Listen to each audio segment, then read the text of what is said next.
প্রিয় বন্ধুরা, কেমন আছো সবাই? আশা করি সবাই ভালো আছো। আজ তোমাদের জন্য আরও একটা নতুন ভিডিও নিয়ে আসলাম।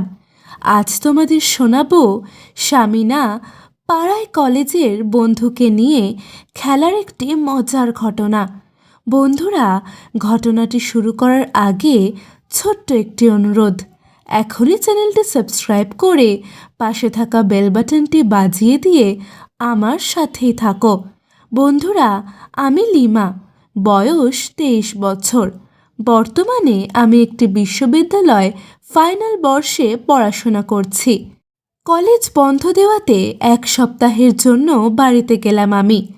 আমাকে দেখে বাবা মা খুব আদর করলো, কিন্তু কেন জানি না মনে হলো আমার প্রতি এটা তাদের সাজানো ভালোবাসা। এর 2-3 দিন পরে বুঝতে পারলাম আমার বিয়ে ঠিক করা হয়েছে। গ্রামের ছেলে, আর দেখতে শুনতে ভালো। সবেমাত্র অনার্স পাশ করেছে, তবে এখনও কোনো চাকরি পায়নি। বাবার বড় একটি হার্ডওয়্যারের দোকান আছে, আর কিছু অন্য ব্যবসা আছে। ছেলে আমাকে দেখতে এসেছে। আমাকে দেখে ওদের পছন্দ হলো, কিন্তু আমি মুখ তুলে ওই ছেলেকে দেখলাম না। মা জানতে চাইল আমি রাজি কিনা। উত্তরে আমি বললাম, আগে পড়াশোনা শেষ করব, তারপর বিয়ে। কিন্তু ওই ছেলে এই কথাতেও রাজি হলো, আর এরপর ওরা চলে গেল। এই বিষয় নিয়ে মায়ের সঙ্গে আমার ভীষণ ঝগড়া হলো, তাই আমি পরের দিনই মেসে চলে গেলাম। মেসে এসে আমি তো একা হয়ে গেলাম, কারণ কলেজ খুলতে এখনও 3 দিন বাকি। তাই আমি আমার বয়ফ্রেন্ড তুষারের বাড়িতে চলে গেলাম। তুষারের বাড়িতে কেউ থাকে না, ওর বাড়ি পুরাই ফাঁকা। ওই 3 দিনে আমি ওর সাথে প্রায় 10 বারের মতো মজা করলাম। ও আমার মন প্রাণ ভরে ভালোবাসা দিয়েছে, তাই মনে হলো এই 3 দিন নিজের জীবনের সেরা মুহূর্ত ছিল। আর এই শেষের 2 বছরে তুষারের ভালোবাসা মন প্রাণ ভরে উপভোগ করলাম। এতে অবশ্য আমার গাছের আপেলগুলো আরও বড় হলো।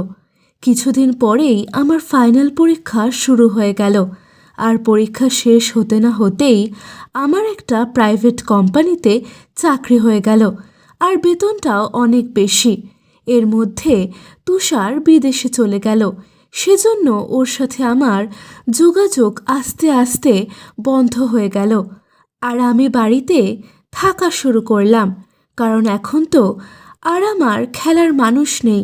তারপর বাপ মার কথা অনুযায়ী আমাকে বিয়ে করতে হলো, ইচ্ছে না থাকলেও।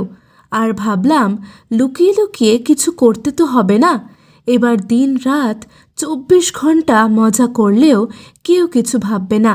বন্ধুরা, আমি কিন্তু মনে মনে বেশ খুশি হলাম, কারণ বিয়ের পরে আমি যে বিবাহিত তার একটা লাইসেন্স পেয়ে যাব। মানে হচ্ছে, বরকে যদি আমার ভালো না লাগে তাহলে অন্য কারোর সাথে মজা করব। এরপর আমি মনে মনে সেই রাতের জন্য অপেক্ষা করতে থাকলাম, আর অবশেষে আমার জীবনে সেই সুখের রাতটা চলে এলো। রাত 12টার পরে সবাই চলে যেতেই আমার বর ঘরে ঢুকলো। আমার তো আবার কোনো লজ্জা নেই, তাই কোনো অভিনয় করলাম না। তাই আমার বর ঘরে এসে খাটে বসার পরেই আমি ওকে ডাব খেতে দিলাম। তারপর ও আমার মাঠে আস্তে আস্তে করে খেলা শুরু করে দিল। খেলা শুরু করার পরই আমার অনেক কষ্ট হতে লাগলো। আমি বুঝতে পারলাম অনেক দিন ধরে মাঠে খেলা হয় না, তাই এমন হচ্ছে। রাত তখন বেশ অনেক হয়েছে। আশেপাশে কোথায় কোনো শব্দ নেই। মাঝে মাঝে শুধু 2-একটা ঝিঝি পোকার আওয়াজ শোনা যাচ্ছিল। এদিকে আমার বর 2 থেকে 3 মিনিটেই কাজ শেষ করে আমার পাশে শুয়ে পড়ল। আমি তখন উঠে টেবিলে রাখা জল নিয়ে মুখটা ধুয়ে নিলাম। তারপর বিয়ের শাড়িটা পরিবর্তন করে একটা পাতলা শাড়ি পরে লাইট বন্ধ করে শুয়ে পড়লাম। বন্ধুরা, আমি মনে মনে অপেক্ষা করতে লাগলাম, আর ভাবলাম আমার বর এই বোধহয় আমাকে আবার আদর করবে। আমার অপেক্ষার সময় পেরিয়ে গেল, কিন্তু আর কিছুই হলো না। বরের উপর খুব রাগ উঠতে লাগলো। এই ভেবে যে মাত্র একবার করেই ঘুমিয়ে পড়ল। নতুন বউকে কেউ মাত্র একবার করে, সবাই যেখানে সারা রাত করে, আমার বর সেখানে মাত্র একবার। আমার কপালটাই পোড়া। এক সময় কখন ঘুমিয়ে পড়লাম বুঝতে পারলাম না। সকালে ঘুম থেকে উঠেই গোসল করলাম। তারপর আমার শাশুড়ি মা আমাকে চা দিয়ে বললেন, চা খেয়ে রান্নাঘরে চলে এসো বৌমা। তাই চা খেয়ে রান্নাঘরে গেলাম। দেখলাম বাড়ির বড় বউ রান্না করছে। পরে জানতে পারলাম তার ৮ মাস চলছে। তাই আমার মনে হলো তার মানে আমার ভাসুর বেশ ভালোই পারে। যাই হোক, এরপর আমি রান্নাঘরের কাছে এগিয়ে গেলাম আর রান্নাঘরে গিয়ে সবজিটা রান্না করে বেরিয়ে এলাম। রান্নাঘরের ভিতর অসহনীয় গরম, ঘামে সম্পূর্ণ ভিজে গেছি। যখন রুমে ফিরে এলাম তখন দেখলাম আমার বর মাঝে মাঝে কাজের অজুহাতে আমার কাছে আসছে আর চলে যাচ্ছে। আমি বুঝতে পারলাম ওর খুব ইচ্ছে হচ্ছে, কিন্তু বাড়িতে লোক থাকায় করতে পারছি না। আর যেহেতু আমার চাহিদা অনেক, তাই ইচ্ছে করেই আঁচলটা একটু সরিয়ে দিলাম। আর আমি দেখলাম আমার বর হা করে আমার গাছের ডাব দেখছে। মনে মনে বললাম, আসো না দেখি তুমি কত পারো। কিন্তু আমার মনের কথা পৌঁছলো না ওর মনে, তাই ও চলে গেল। দুপুরের খাবার খেয়ে রুমে এসে একটা নাইটি পরে নিলাম আর ওর জন্য অপেক্ষা করতে লাগলাম। একটু পরেই ঘরে এসে দরজাটা বন্ধ করে দিল। তারপর একটা লুঙ্গি পরে নিল আর আমাদের মাঝে টুকিটাকি কিছু কথাবার্তা হতে থাকলো। তারপর পাশে শুয়ে আমাকে জড়িয়ে ধরে কাছে টেনে নিল। বন্ধুরা, আমি কিন্তু এই সময়টার অপেক্ষায় ছিলাম, কিন্তু এবারও আমি ভীষণ আশাহত হলাম। সেজন্য আমি ছটফট করতে করতে নিজেই নিজের কাজ শুরু করে দিলাম আর মনে মনে ভাবলাম আমার জীবনটা বোধহয় শেষ, কারণ আমি চাই সব সময় খেলা করতে। আর আমার কপালে এসে জুটল এরকম একটা লাইট, যে কিনা জ্বলতে না জ্বলতেই ফিউজ। তাই মনের দুঃখে কেঁদে ফেললাম। তারপর থেকে লোকটাকে দেখলেই আমার কেমন জানি ভীষণ রাগ হতো। আমি আমার মা বাবার ওপরও ভীষণ রেগে গেলাম। এরা তো আমার জীবনের সব থেকে বড় সর্বনাশটা করে দিল। এভাবে আমার জীবনটা কাটবে কিভাবে? তারপর 1 সপ্তাহ কেটে গেল, শুধু ছোঁয়া পেলাম, আর কিছুই পেলাম না। পরদিন সকালে আমার শাশুড়ি আমাকে এসে বললেন, বৌমা, তোমার চাকরিটা ছেড়ে দিতে হবে আর এখানে আমাদের সাথে থাকতে হবে। এমনিতেই আমার মন ভালো নেই, তার উপর ওনার এমন কথা শুনে আমার মাথাটা গরম হয়ে গেল। তাই অনেকটা রাগ দেখিয়ে বললাম, বিয়ের আগে তো এরকম কোনো কথা হয়নি, চাকরি আমি ছাড়তে পারবো না। আমার এই কথা শুনে আমার শাশুড়ি বললেন, তাহলে তুমি এক জায়গায় আর খোকা অন্য জায়গায় থাকবে, এটা কি সম্ভব? তখন আমি বললাম, আপনারা খোকা চাইলে আমার সঙ্গেই থাকবে, আপনারাও থাকতে পারেন, কোনো অসুবিধা হবে না, আমার ফ্ল্যাটে যথেষ্ট জায়গা আছে।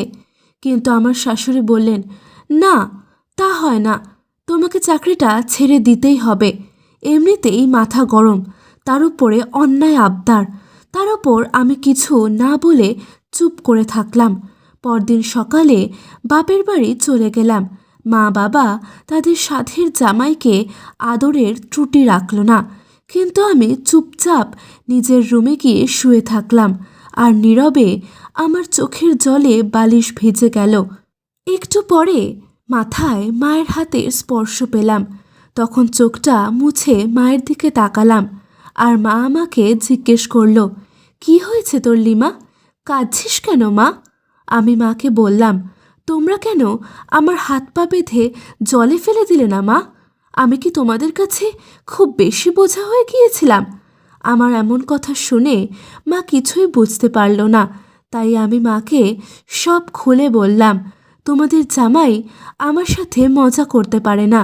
আমার মুখের এই কথা শুনে মা হতবাক হয়ে আমার দিকে তাকিয়ে রইল আর আমি কেঁদে কেঁদে মাকে বললাম, মা, আমি কোনো দিনই মা হতে পারবো না। তোমাদের জামাইয়ের সে ক্ষমতা নেই। এরপর মা চলে গেল আর বাবা এসে জিজ্ঞেস করলো, কি হয়েছে মা? বন্ধুরা, বাবাকে তো আর আমি এসব কথা বলতে পারি না, তাই আমি ওনাকে বললাম, কিছু না বাবা, আমার শাশুড়ি আমাকে চাকরিটা ছাড়তে বলেছেন, আর বাকিটা মায়ের কাছ থেকে শুনে নিও।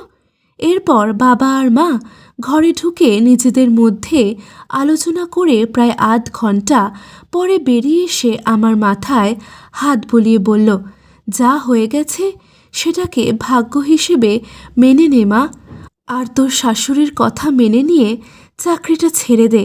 ওনাদের এমন কথা শুনে আমার মাথায় যেন আকাশ ভেঙে পড়ল। মনে মনে বললাম, কি বলছে এরা? এদের কি মাথা খারাপ হয়ে গেছে নাকি? কোনটা মেনে নেব?